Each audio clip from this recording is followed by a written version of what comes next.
Using cocktails to inspire homemade fermented beverages. Featuring our whiskey old-fashioned mead. So this mead is now 1 year old. It is at 18%. It is a fortified mead. We fortified it with whiskey because it's a whiskey old-fashioned mead, but it was obviously inspired by a whiskey old-fashioned. It's also at 1.018, so it's a little bit sweet, just like an old-fashioned would be. But here's the thing. It's in the bottle. We need to get it into our glasses. So we need... the pour cam.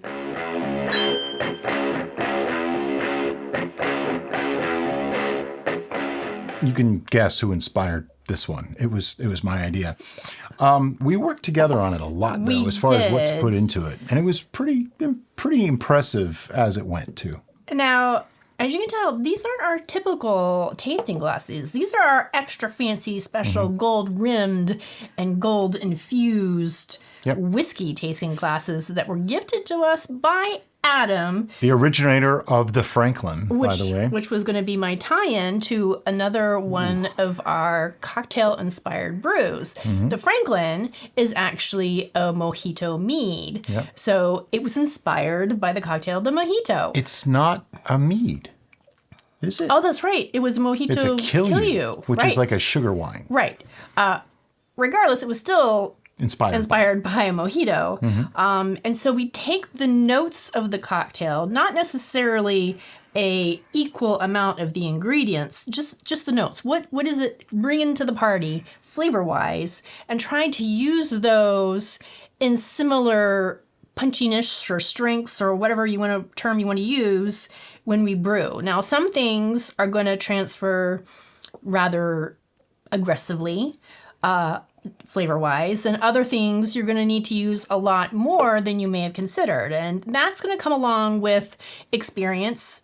It's also going to come along with tasting your brew. And we encourage you as a personal homebrewer. bias has a part too. Sure. I mean, you don't have to make it exactly the same. But lots of times when we do our flavor adjustments at the end, particularly with back sweetening, we do it incrementally, and then we give you what our final specific gravity was, just so you could replicate it if you wanted to. But we really encourage you to do it to your own preferences. Absolutely. You're not brewing for us. We're not going to be tasting your brew. Just like we're not brewing for you. You're brewing for you or your family or friends or whomever your target Audience. enjoyer of your beverages. Consumer. Yeah. Know your audience. That's right.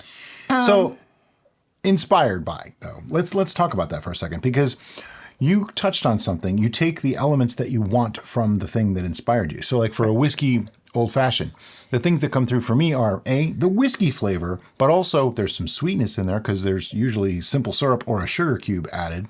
There's the citrus peels.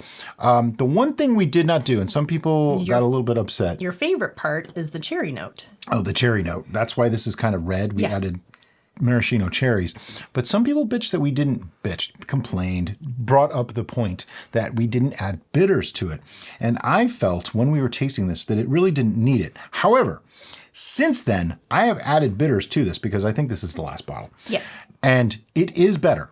I will say that. But does it need it to be good? I'm not certain of that. I think one of the reasons why we logically decided not to add bitters to the mix is because we knew from experience that fermenting honey generally adds a little bitter note to it. A little acidity. It's not a negative thing. It's just part of the process of fermenting. Right. And so we thought that should be enough of that flavor note without having to add something additional. Yep. Now, that said, like I said, I added it. So we're going to do the scoring and everything of this, the tasting, without it, but we're going to add some after just to give you an additional, what difference did it actually make kind of thing. This color is it's beautiful. Something else. So as you can see, we tried to put some text on the paper behind our white paper test now, but you can see that color and clarity. By the way, the paper says something. Let me know if you can read what it says. Just tell me in the comments below. But check out that color. I mean, it's just amazing. So this is really hard to do. I'm like shaking all over the place. That's our new white paper test. I don't want them to see it. They have to be able to actually read it. It was just quick. Yeah, but you'd be surprised. Somebody out there just took a screenshot and they're going to zoom it in. They're going to send it to NASA and read it through like the side mirror or the lens of somebody's glasses, and they're going to know what it said. I'm telling you right now, somebody's going to do that. But yeah, the clarity on this is beautiful and perfect. The color is very unique. I don't think we've made anything that was this color ever on the show. It's vibrant and it's like... But yet it still comes across as an appealing drink. Yeah. I think the gold glass really helps. Yeah, I mean, the gold glass, as you're looking down at it, it's just like the coolest thing ever. Really does enhance the way the beverage looks. All right, I know. I got my phone out. Brian's like gonna yell at me. What are you doing? Any second right now. But if you follow us on Instagram, oh, she's gonna do an Instagram shot. You know that I post some extra content. Yep. On Instagram. Yeah, not as often as we might like to, but we stay busy. It's another thing that I have to put in this brain and bringing that up. Somebody asked the other day why we don't post on our website. Okay. Well, we do, but not as often as maybe we'd like to. I'm going to get back to the website. I promise. It's a lot of work to do the posts on there. We did a lot of transitions, and we realized it's just better to go back to the way it was. Mm-hmm. And so... yeah, we changed a bunch of things, and then we changed them after the holidays, I'm going to make it a priority to get back in there. Yeah, today is 2 days before Christmas, if anybody doesn't realize that. That's why we're festive. Yeah. See? We're festive. But that's also why we're, not going to do some of those things because it takes a lot of time. But you'd be surprised how much time a channel like this actually takes. And we run a couple of different channels. This one's about brewing. We have others as well. And I'm glad to hear that somebody asked because I actually put effort into the website when I do it, and I write a little article to go along with the video. So it's not just here's a video we did. It's more information that wasn't shared. Right. I do some research, historical references. It's rare, though, that you have a post that's on there that is not already on the channel. Right. So you're not missing anything if you don't go there. No. Which was I probably should have told her that. It's not like that's a whole separate set of content. We really do focus on this channel is our main content. Mm-hmm. Then our VIP club would be the secondary. And everything else is more just kind of pointing towards here. Like even the Instagram stuff, it is different than what we post here. But it's more or less trying to get you to come watch our videos. Yeah, there's not going to be anything on the website nothing groundbreaking. Or on Instagram or anywhere else that wasn't related to the content here. Yeah. That's one thing. Like I know a lot of people want to have us making things on TikTok or making things on different platforms. Honestly, we just don't have time to. No. This channel keeps us very, very busy. Yeah. One thing that we spend a lot of time on that I think is really important is the comments and questions. I try to get to everyone. I can't always, but I try to get to everything. Somebody asks a question, I want to be able to answer them. If somebody, a lot of time people are just making a comment, and that's great. They get a heart, and I move on. Sometimes it just doesn't require me to say something, but we spend a lot of time just on that alone. A couple hours a day, usually. An hour a day altogether, maybe. I don't know. Another thing we spend an awful lot of time on is using those inspirations to create brews. Yeah. See how I'm bringing us back? Yeah, sorry. I get a little talky, The mojito was a great success, in my opinion. I know we've got a lot of comments from viewers who are like, oh, this is great. I've heard a lot about this one, too. Made it a couple of times, and everybody loves it, and I keep in stock. Another cocktail that we did that I don't think came out quite Cosmo as nice as we wanted was actually the pina colada. Oh, okay. And that was a pina colada mead, and we made adjustments to it, and even added something else after we were done with it. Yeah. It still was never quite there. We might have to revisit that. And I think part of that is pineapple can be a little difficult. Yeah, it's kind of acidic. Get that juicy, fresh pineapple sensation once it's been fermented. Yeah, bromine in there actually tends to dull a lot of other flavors because it's an acid. It's actually used as a meat tenderizer. So it tells you how powerful of an acid it really is. Yeah. So I think it was a challenge reading kind of situation, right? Where it was a difficult thing to do in the first place simply by the ingredients that we were trying to infuse, wanting to keep the freshness of a pina colada, but have it being fermented. But didn't we do a pineapple and then added coconut? Maybe we should do a coconut and add pineapple. Yeah, possibly. Or add both flavors in conditioning. I don't know. See, that's part of the joy of doing this, is there's multiple ways to achieve it, and each way might be slightly different. Now, could we still get a lot more pineapple flavor in that? Sure, but I think the coconut flavor was what was actually missing. Yeah. Yeah. When Again, we added coconut extract, though, it worked. lots of things to consider, and getting those balances right is difficult. And when you have something working against you, like fermenting pineapple, you're never going to get that fresh fruitiness. But I think we could have added more in conditioning and probably got more. Yeah, but understanding that some things aren't going to translate with the fermentation process is helpful knowledge to have. And sometimes you're not going to get that without trying it first. Yep. Because here's a general rule of thumb when you're working with fruit for fermentation. All fruit works basically the same until they don't. Yep. I hate to say it like that, but every fruit is a little different. But like you have families of fruits, like the berries, strawberries, blueberries, blackberries, raspberries, cherries. They all work more or less the same. You're going to get different flavors depending on which one you use and what quality of fruit you use, but they're all going to work more or less the same. They have about the same kind of sugar content.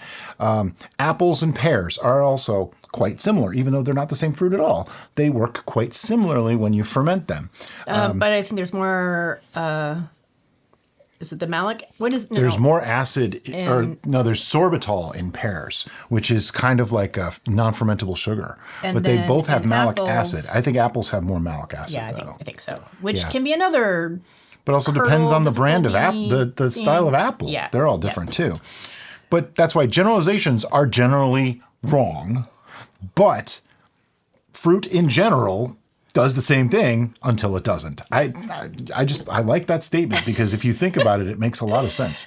Yeah. But then you have like your citruses, your lemons, grapefruits, oranges, limes, and all the variations They seem to translate pretty equally. They all come out.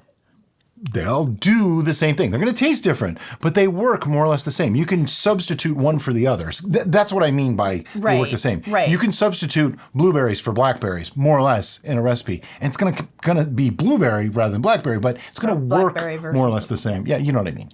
They know what I meant. Another helpful hint that Brian brought up about citrus is, in our experience, don't use the juice, don't use the fruit, use the zest. Depending on the fruit.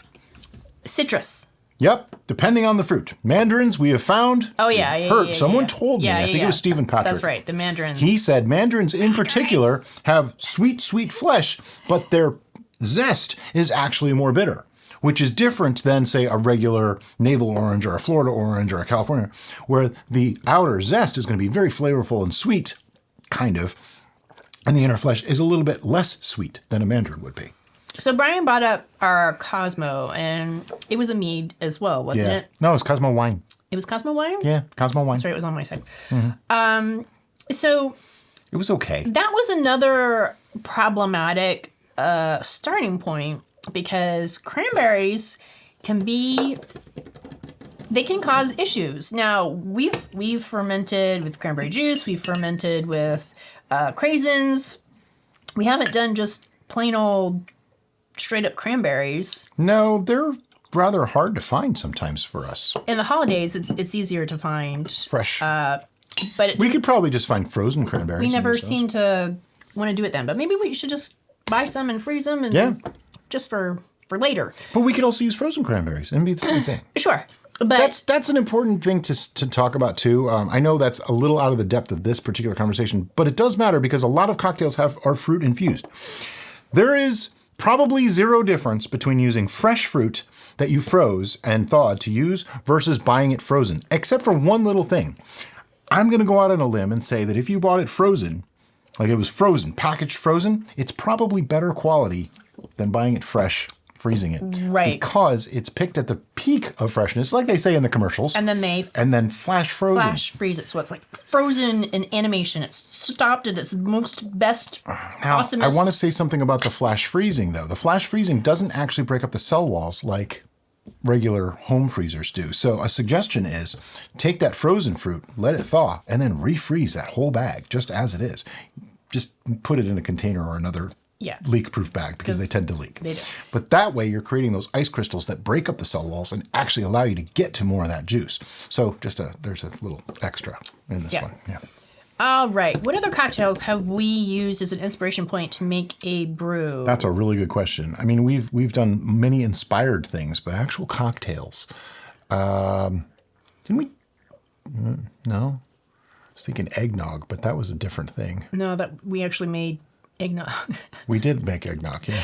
Like the Pan-Galactic Gargle Blaster. Oh, yeah. We actually made a cocktail. Yeah, that wasn't even an inspired brew. That was a cocktail. That was a fictional cocktail that we made into a non-fictional I think it's a relatively cocktail. recent thing that we've started doing on the channel in the last year or two, I know there's maybe? more. I just can't think of them off of the top of my head.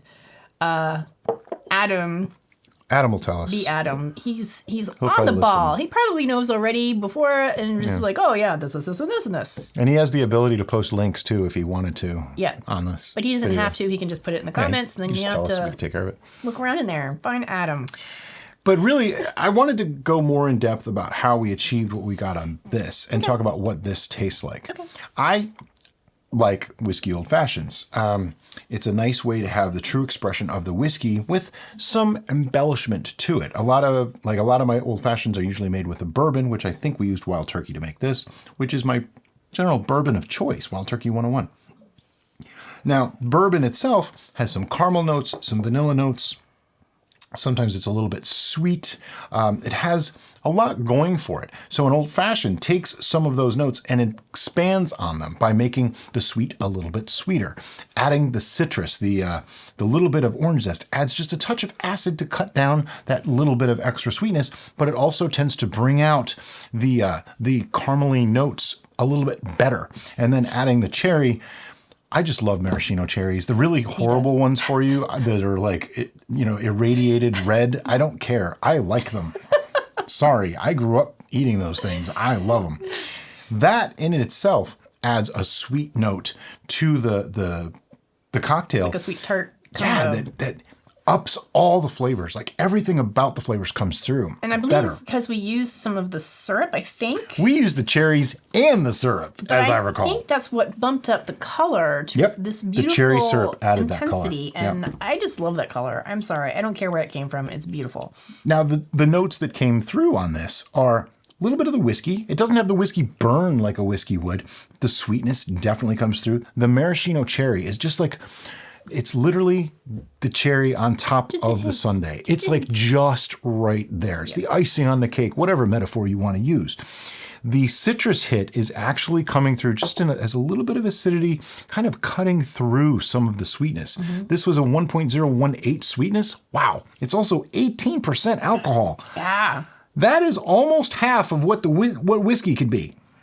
Now, I would like to say, I feel like the year did this good. Because I remember my memory, which memory is fickle. You know that, right? Yep. But my memory is telling me when we first made this, I felt like it needed more cherry or more something. Okay. And that's probably where Brian came in with the bitter addition.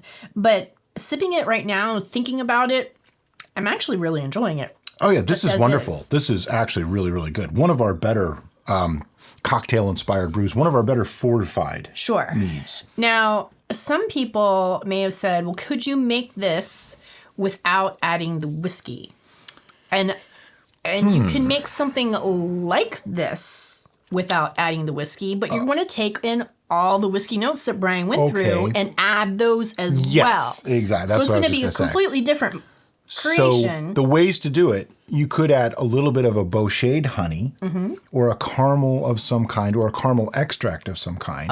Maple syrup, maybe. Maple syrup might not be a bad way to go. That would add a little bit of the almost a caramelized effect. A touch of vanilla extract would probably be helpful. And I would oak it. Oak it, yeah. Yep. Oaking it alone, I don't think would give enough of the notes because you wouldn't have it in there long enough to really I would want to express oak it first. Oh, yeah. Because oak it and see where it goes. Oaking can give... the caramel and vanilla notes right there. Stuff, yeah. Yeah. And the smokiness a little bit. But bourbon's not known for being smoky. Right. It's usually made with fresh oak, and that's why it's not smoky. Right. But the wood note, I think, would be missing if you didn't oak it. I would definitely want to oak I think so, yeah. To replicate a whiskey. If I was leaving the whiskey out, I would definitely have oaked this. And I would have done it probably on French oak because that gives the most vanillins. The char of it, medium char. If you go too heavy of a char, it's going to come out smoky, and that's leaning more towards Scotch. Now, if that's the way you prefer your old fashions, which you can do a Scotch old fashioned too, then that's a way to go as well. Then you want to do the heavier char. Yeah. But I'm thinking the bourbon old fashioned, which is the classic. Yeah. In my mind, that's the way I generally have an old fashioned. And the reason why I brought that up is because another cocktail inspired beverage that we recently done was the Milton Margarita Mead. Yeah. Now, this was kind of a joke. It was a joke. Thing. We had just gone through Hurricane Milton. Hurricane Milton was a...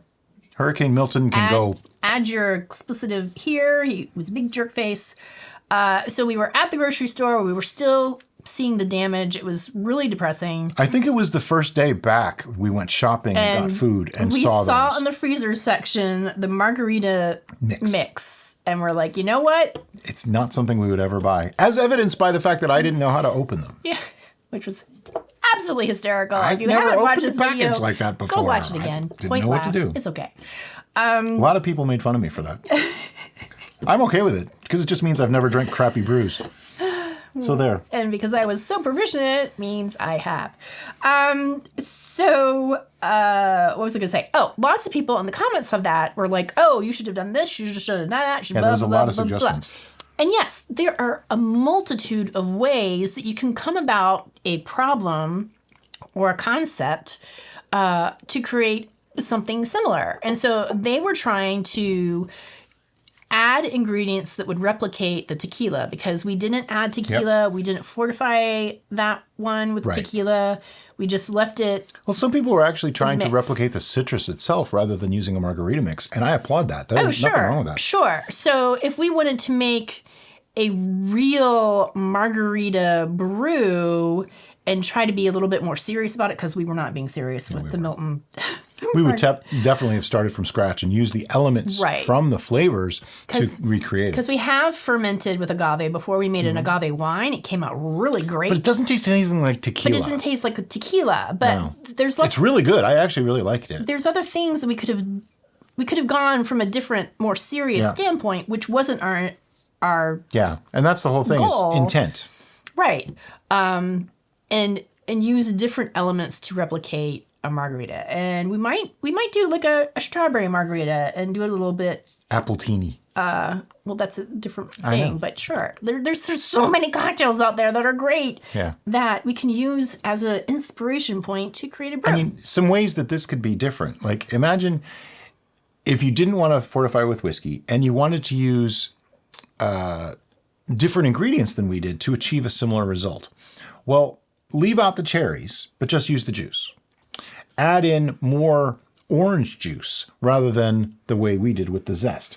I would do that in conditioning, though. I really wouldn't do it in primary. I wouldn't do it at all, but that's just me. Okay, I'm just giving alternatives, different ways to achieve similar types of results. Because some people, and I'm not, this isn't a condemning statement or a condescending statement in any way. Some people like to be more purist about it. They like to use more of the pure ingredients. They don't want to use the whiskey. They don't want to use maybe the crazy maraschino cherries like I did. You can use cherry juice if you want to. You can use actual other cherries if you want to. You can use the zest and or juice of oranges if you want to. Mm-hmm. So there's a lot of ways to do it. And then you oak that and you have something that's going to be kind of along the same lines as what we did, come about from a different way. You know the saying, all roads lead to Rome? There's a million different ways to do things, and you end up at a similar-ish result. You might be on the west side of Rome versus the north side of Rome, but you're still in Rome. You know, that's kind of the point. Yeah. But I think what we did, the choices we made on this one were actually quite strong. I love the fact that you're talking about the Milton Margarita because I feel like these are opposite ends of the same spectrum. Yeah. The Milton Margarita was kind of a joke. We took all the shortcuts. We did everything we could to just make this, just make it. Yeah.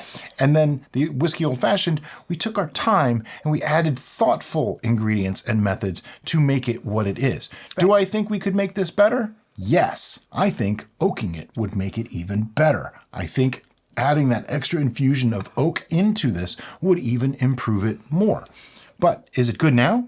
Yeah. And that's the thing. Like, at what point is it good enough or perfect? We've had very few things that I would still give an 11 to today. Sure. Very few. So, and even some of those, I might be able to improve it still. And that is a great transition into back on this specific brew and giving it its 1 year review. So we've already talked about how much we love the color. How about the aroma?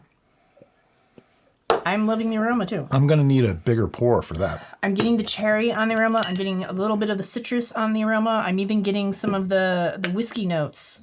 I'll catch up to you in a second. Which I feel like you wouldn't have gotten with this particular blend if you hadn't fortified it with whiskey. Now, if you had gone our suggested alternate route where you oaked it and did all the things, I think you would probably still get some of those whiskey aromas, at least. The whiskey aroma is not as strong as you might think. Right.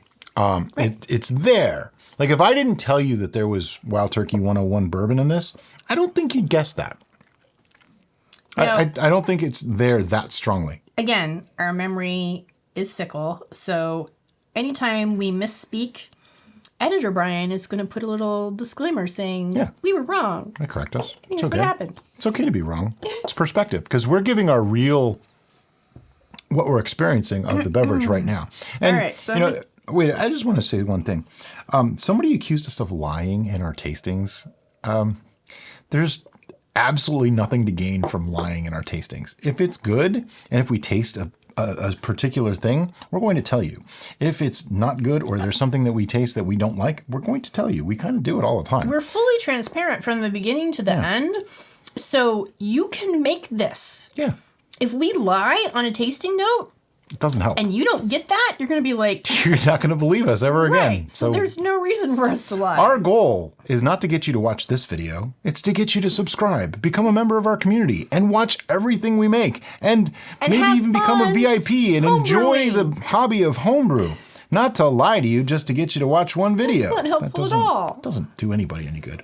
Beyond the smell, I definitely am getting the maraschino coming through, a little bit of orange coming through, just a touch of vanilla in there. But I always really liked the vanilla aspect of Wild Turkey 101. So one of the things I'm getting on the taste now up front is normally when I'm tasting our brews, I get a distinctive note up front or a distinctive note in the back. In this particular beverage, I'm actually getting a combination of notes all through. It does undulate. Some things come forward. It's multi-layered is what it is. But I'm not getting a distinctive this thing.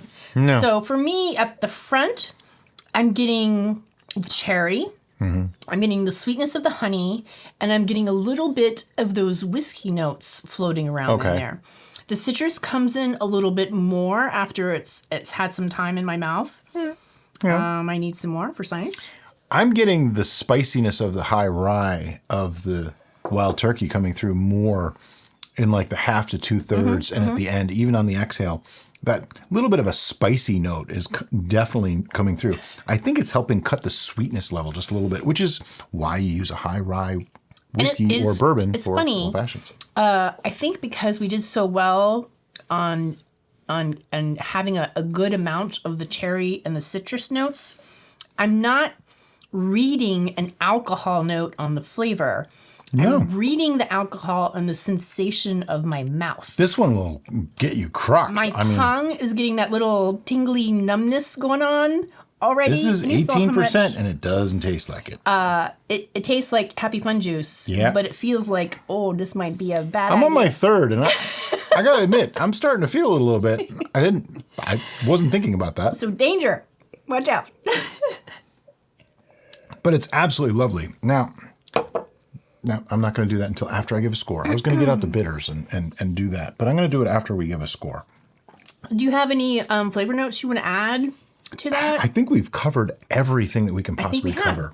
So I think we're ready for our notes. Now we've got our scores. So we've gone back to our old scoring system. The oldie scoring system, which is 1 through 10 with the occasional 11. And I basically break it into like 3 sections, if you will. 1 through about 4 is, it's crap. We probably wouldn't drink it if it's low enough or offensive enough to us. We probably would just dump it out. I hate to say that, but it's true. If we wouldn't ever drink it and we wouldn't want to share it with someone, we wouldn't want to give it to anybody, it's taking up space that we could use for other things. Yeah. We would probably just dump it out. You're out of here.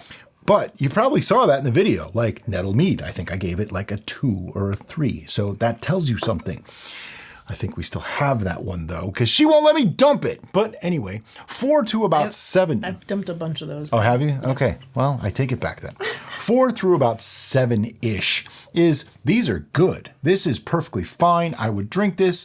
I might even have a second or a third glass if somebody was pouring it for me. I would never be offended if I was at someone's home and they offered this to me. This would be perfectly fine. Then you have 7 through 10, are the superb. This is top-notch, absolute high quality, fantastic brew. Stuck in your head, you know already, I want that brew, where is it? Exactly. And then you have the 11, which the essence of the 11 means there's really no way to improve this without significantly changing it into a different kind of brew or kind of thing. Or at the moment that we tasted it, this was one of the best things we've ever put into our mouths, and we couldn't imagine it getting any better. Okay. Taste is subjective. Everything is subjective. If we had a burrito for lunch, it could taste different today than it did tomorrow if you had a salad for lunch. Yep. Just to give you an idea. So don't get caught up in the numbers. Look at the groupings that it goes in, because we work with that in our heads too. I'm not going to put a mediocre brew at an 8. I'm not going to put a superb brew at a 5. I'm not going to put a crappy brew at a 4 or a well, I might do a 4. I'm not going to put a truly crappy brew at a 5. So it kind of gives you an idea, because don't take the numbers too seriously, because this is, like, whose line is it anyway? We're people. Yeah. The scores are made up and the numbers just don't matter, or the numbers are made up and the scores don't matter. I don't know which one it is. I still have to look that up and find out. Yeah.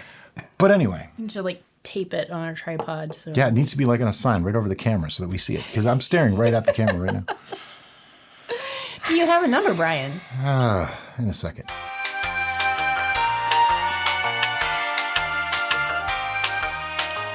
See, now, this is where it gets complicated when you want to grade something. Do we grade this as trying to simulate a whiskey old-fashioned as a mead, or do we grade this as, here, drink this? What do you think? That is a good question. Because my score would be different. So if you are going to score it on a specific mindset, I say project. This is my mindset, and therefore this is my score. I think I'm going to give my score as my personal enjoyment of it, not knowing what it is. That's what I'm going to do as well. All right. Are you ready? I'm ready. 1, 2, 3, 9.5. Just a little bit off of that. This isn't quite there for me, but it's really good. Now, if I was scoring... I'm sorry. Go ahead. I would gladly give this an 11. I don't think so. Except we have intellectualized this to... a lot. I'd like a little bit more oak in this. I think it's a little oversweet. All right. So here is the disconnect between my palate and Brian's palate. We both, back in the day, drank a lot of whiskey, and we got kind of snobby about it and we did. We still are. Big price tags on our shelf of mystery behind us. At one time, the shelves of mystery behind us had over 300 bottles of whiskey. Yeah. Thousands of dollars were spent on that collection. They're gone now. They're in our bellies and where's the bitters? And beyond. I think it's you have a collection you have options. We have options in our bitters. Thank you. Which bitters do you need? Do you want the cherry one? Do you want the orange one? Do you want the generic one? All right. I'll get to it in a second. But yeah, that is definitely where our palates come from. But there was a point in my life where whiskey just wasn't... We even tried making a whiskey channel. We had a Whiskey Wars channel. And she got sick. It was super fun. And I think I kind of OD'd on whiskey. And we really didn't have strong pours then. No. But we'd have enough over the course. But what we did is we compared 2 different whiskeys. And there was Whiskey Wars. It was a game show. We ended up drinking quite a bit. I want to warn you, those of you who are still in the prime of your youth, when you get old... things change for you. I don't think you're old. As far as the alcohol tolerance. Derek just had her 22nd birthday, Boop, beep.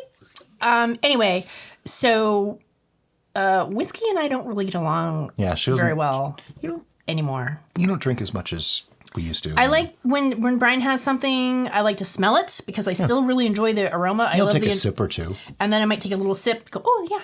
And then that's it, because I don't want to jeopardize my well-being, which is basically the scenario. And it's not because of the alcohol content, it's because it just doesn't work with my system anymore. But the problem is when Derica drinks something, she doesn't just sip it. She chugs it. I drink it. Even though in this case, I've had 3 glasses to your 1. Because I'm trying to show restraint. Yeah. Though my glass is empty now. I did promise that I would add some bitters. So for science, I need more, so I can add bitters too. I just did 3 or 4 drops. I don't know, whatever you want to call that. I'm just going to stare at this for a while because I love this color. Whoa. Whoa. Well, I need something for the bitters. Yeah. There. Did you Gave her believe like that? 4 or 5 drops. Sure. That was awesome. Is that a bitter or is that me? I don't know. I don't know what you're talking about. There's nothing there. What? All right. So I got to do a swirly swirl. But that brings up an interesting idea, what she was talking about with the whiskey tastings. It actually helped us to train our palates a little bit. Did. Because whiskey is such a wide variety, and so is wine. We actually took a couple of wine classes and wine tasting courses. Yep. And we realized that at the time, we didn't like French wine at all. But coming from whiskey to French wine, it smelled and tasted like feet. It just wasn't a thing for us. That's where the footy taste and smell for the channel came from, by the way. Is old school videos, drinking you see us talking French about footy, that's where it came from. We don't normally shout out to other channels, but in this particular instance, I feel the need to do so since we're not doing Whiskey Wars anymore. There are 2 channels that we watched rather regularly before becoming a YouTube channel ourselves. Yeah. And that was It's Bourbon Night. Yep. Hi guys, you guys are awesome. Used to watch them all the Thank time. you for creating content. They Learned a lot about bourbon and whiskey from them. They do so many comparisons, in-depth comparisons. I don't even know if they still make videos. They might. They probably do. The channel still exists, though. I think. Oh, it does. Okay. I think. I don't know. I haven't checked in a long time. I will check and make sure to link it in the description below if it's still there because I'm the link person. And the second channel is. Let me see if she can get the name, because I don't even know what they call it anymore. And changed. There's the Whiskey Tribe. There was Whiskey Biscuits for a while. There's the Whiskey something. The original one. With Dan and Rex. We used to watch that. Right. When they did tastings from the wine cellar. And they've gone their separate ways now, but I'll try to find for various reasons. The original. Because it was the original that we watched and we learned about whiskey. Whiskey something. It wasn't Whiskey Tribe. We learned about flavor notes. We learned so much from that channel, and I'm really appreciative to those guys. They suggested so many whiskeys that we went and tried. And because they gave tasting notes to their bias, we were able to buy that whiskey and know what to expect. And could we discover that the same way they did? And a lot of times we did. There were a few times we didn't. But what was really interesting is because Daniel was actually a whiskey somm. He actually knew a bit about whiskeys. Yeah. And Rex, at the time of this video, these videos, he really didn't. He was learning. So we got to learn along with him. And it was really incredible. And that's affected the way we do our tastings significantly on this channel because we try to describe what we're experiencing so that if you make this, you try to experience the same thing that we did. And if you don't experience the same thing we did, it's either because there was a change, something was different, or maybe your palate isn't there yet, or we lied. Wow, I don't think we lied. We don't lie. It's one of the differences in making things too. Part of your experience in a beverage is, and this is just human nature, is part of your perspective, part of your own personal experience. Do you have a flavor profile that triggers a happy memory? Do you have a flavor profile that triggers a negative memory? All of those things are going to affect your experience with a particular beverage. That is going to be different from my experience, is going to be different from Brian's experience. That's very true.